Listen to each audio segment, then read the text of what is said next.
Hello, everybody. Welcome to another episode of the Thriving Adoptees podcast. So today I'm delighted to be joined by me, just me. You've got me for the next few minutes. We'll see how long this goes. And this is like about the fifth or sixth go I've had at this conversation. This monologue. I hate monologues. I far prefer a dialogue. Dialogues are so much easier. I engage with the guest, and we have hopefully a meaningful conversation that points you to something that maybe you've not seen before. So me, you know me as Simon Jonathan Benn, and some of you may have heard me talking about the fact that I used to be David Anthony Flower. So for the first 5 weeks or so, I was David Anthony Flower. That's the name that my birth mother gave me. Now, I didn't know that. I didn't know that name. First time I read that name, David Anthony Flower, I was in the office of a post-adoption support charity in Leeds, and this counsellor guy that was helping me get my papers, he handed me this sheet of paper, and I was just expecting to see the name of my birth mother, a name that was new to me. But I saw another name that was new to me. I saw this. So I saw Patricia Joan Flower, and then I saw this name underneath. And the guy hadn't told me, or maybe he had told me, but I wasn't listening. To my recollection, he hadn't told me that I might have had another name. So is it any wonder that we're confused as about adoptees, as our when we've had two names? Shortly after that, or maybe a few months after that, I heard something on a podcast. It wasn't an adoption podcast, another podcast, and somebody said the truth of the truth of who we are, our true identity, never changes. And that's something that clicked for me. And I thought back to that moment, getting this piece of paper. And I thought at the time, that's kind of funny. I've had two names. And those months later, I thought, I've had two names. So, and if who we essentially are never changes, then we can't be our names. So is this does this sound like over philosophical thinking? I can hear you saying, well, where's the so what? Where's the so what? Where's the answer to the question, so what? Well, here's so what. Until we get clear on our identity, then we remain confused. And that voice in our head is going to be going round and round in circles, trying to figure out our story, why we're adopted, who we really are, if we are a transracial adoptee. There's this contrast and this confusion around being black, being yellow, as some Asian people call it, being black on the outside, being yellow on the outside, or feeling white on the inside, because being raised in a culture. And there's a lot of confusion there. There's a lot of confusion. So as a white guy adopted by white parents, I didn't have that confusion. I didn't have that confusion about my racial identity that they have, but it weighs heavy on them. It weighs heavy on many of them. It's confusion and it's like the mind is a hamster on the wheel going round and round and round, trying to get resolution. And sometimes we try and silence that voice in our head. Sometimes solutions silence that voice in our head. But sometimes after we've got to the solution, then another question comes up and off our mind goes again. It's looking for answers. It's like one of Tom Cruise's heat-seeking missiles in Top Gun, right? We fire the missile is looking for the heat signature. It's looking for the heat coming from the engine of the other plane, of the enemy plane, the bogey, people call it, yeah. And for as long as our mind is racing, looking for answers, then we don't find peace. So that's the thing about identity. Getting clear on identity reduces or stops the voice in our head from spouting all the rubbish. So I've had that voice in my head for an awful long time, 56 years old now. And the voice in the head still comes back to me sometimes, right? So the voice came back to me for the last 10 minutes. I've been going round and round in circles, trying to record today's podcast for you. When it's a conversation, there's no stopping and starting. When it's a conversation with somebody else. But today, my mind's having a field day. Oh, that wasn't good enough. That's too complex. So the mind in our head, the voice in our head, keeps us on the treadmill, keeps us looking for solutions. The voice in my head used to tell me that I wasn't good enough. Just to point out the difference. The voice in my head used to tell me that I wasn't good enough. The voice in my head this morning is telling me that the podcast isn't good enough. See the difference? I'm not good enough. My output isn't good enough. Two distinctive things.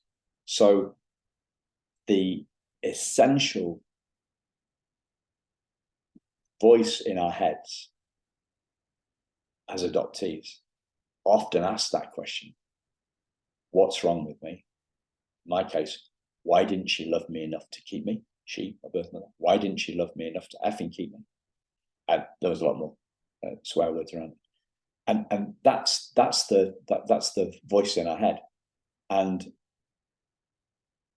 we're very confused because that voice in our head, when we hear it, it sounds like us. It sounds like us. So we think it is us, but it isn't. We're the ones that hears that voice in our head. We are not the voice in our head. The voice in our head, great audiobook on this. I really recommend the audiobook. The Voice of Knowledge by Don Miguel Ruiz. That voice in our head, it isn't you, it isn't me, and it isn't true. What it says isn't true. It tells us lies. The voice in our head is a liar. The voice in our head is a liar. It tells us that we're not good enough. And it's telling us lies. Now, I've done like 9 days basically on retreats, learning that at a really profound level. So it's not just an idea in my head. It's my lived experience. It's not something that I get in my head. It's something that I get in my guts and the whole of my body. And if I could give you that embodied understanding, I would, but I can't. There's no such thing as a second-hand insight. There's no such thing as a hand-me-down epiphany. There's no such thing as, well, we can't go to the shop, or we can't go to a podcast and actually download the truth into our heads. It's not like the Matrix. Not like the Matrix. I heard the British English rugby player Johnny Wilkinson talking about trying to get a meeting with the voice in his head. So he set the meeting with the voice in his head, right? And nobody showed up. This voice in the owner of that voice in our head, it's an illusion. That's why people call it the false self. It's an activity of our mind. It's what minds do. So we're going back to the start. We're not our names, because they're labels given to us by other people. We're not the voice in our head. We're the one that hears it, and the voice in our heads has no real identity of its own. We call it things like ego, but it has no identity of its own. That's why it steals our identity. This is a case of mistaken identity. We believe that we are the voice in our head, not the person that hears it. Now, the lies that the voice in that head has been spewing back at us, those lies have been built up over the years, and they continue to be added to. It's like a never-ending cycle. So for me, I can think back to being bullied on Boy Scout camp, and I'm not the most practical guy in the world. And so when I was asked to do tasks that I hadn't done before, I often did them wrong. And when I did them wrong, the patrol leader, so I was 11, the patrol leader guy, or the kid in charge of my 10, 14, 15-year-old kid, used to make me kneel down on the grass and say, I am a stupid, worthless, effing piece of S. And he did that for the whole week. He made my life a misery. And that's what bullies do. They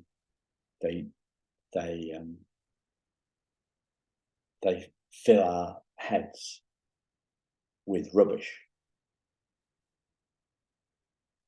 As kids, we don't realize that being bullied isn't about us, it's about them. Bullies make it personally, they make it about us. So we suck that into our conditioning. And the layers of belief that we're not good enough, they're so prevalent, so essential to us as adoptees. It builds over time. So people say, what the thinker thinks, the prover proves. So our mind's got the psychologists call this confirmation bias. we're looking for truths that add to this, make this belief better. Sorry, make this being better. No, make this belief better. Make this belief bigger and badder and ever more dominant in our heads. Metaphor I sometimes use for this is like it's like a snowball, right? So making a snowball. Got a lot of rain in the UK today, no snow. It's 12th of September. And we don't get a lot of snow here. Anyway, even in the depths of winter. But when we do, like if you go in, when I was a kid, used to go into the garden, go into what the Americans call a yard. You scoop up some snow between your palms, roll it into something, a little ball, and then you roll it along the ground, and it becomes, if you're not throwing them at anyone, you roll the ball along the ground, and it becomes the base for the snow, right? Or snow person if you're going for BP soup. And that's how beliefs form, right? But what are they made of, right? So the base of the snowman is made of snow. What are our beliefs made of? Well, our beliefs are made of thought. Yeah, they're made of the same thought, of similar thoughts. This thing that coagulates, gets bigger. The beliefs get bigger and bigger, and we get more and more stuck in those beliefs, right? So, and when we're stuck in this belief, this essential belief that we're not good enough, the things that, so when the bullying happened, when I later I joined a different scout group to avoid the bullying, but again, my practical skills weren't great, and the guys coming around to inspect us in the morning in the tent, like inspects all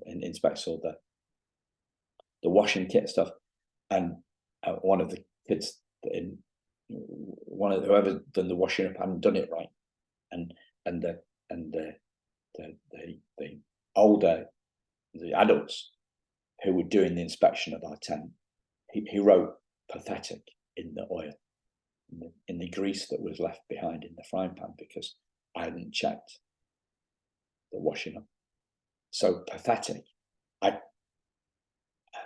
So you can see this 4 years on. It was 4 years between being told that I wasn't good enough on scout camp, and then 4 years later I'm in a different scout camp, and I'm not good enough. It's a different reason, but the guy's telling me this is pathetic, and I'm thinking this is me. I'm thinking this is me. This is all this idea, this separate self, this false ego, this idea that we're of me is growing, and the wrongness with which I see myself is growing. So what we're doing here is I'm being vulnerable about some of my stuff, because the good news is that shame it doesn't do very well in the light, right? So we're bringing the snowball of our belief, our beliefs, out into the sunshine, and the sunshine's slowly starting to melt the beliefs, and then we get in an industrial heater on the snow, as we talk about our beliefs being wrong and being false, and we warm through the snow. We melt the snow with our intentions. We melt the snow by, well, when I found out that teddy bear that my first mum gave me was a symbol of her love, not an effing consolation prize from somebody that didn't love me enough to keep me. Right? The letter was a symbol. Sorry, the teddy bear was a symbol of her love, not a consolation prize. Right? So the more we understand about our story, the more we understand about the terrible predicament that birth mums were in, the more empathy we have for them, the more our belief that we're not good enough is busted. So I want to leave you with one thought. How does the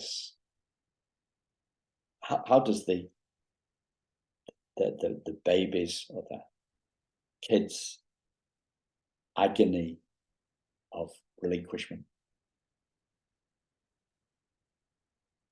how does that become a thought that we're not good enough?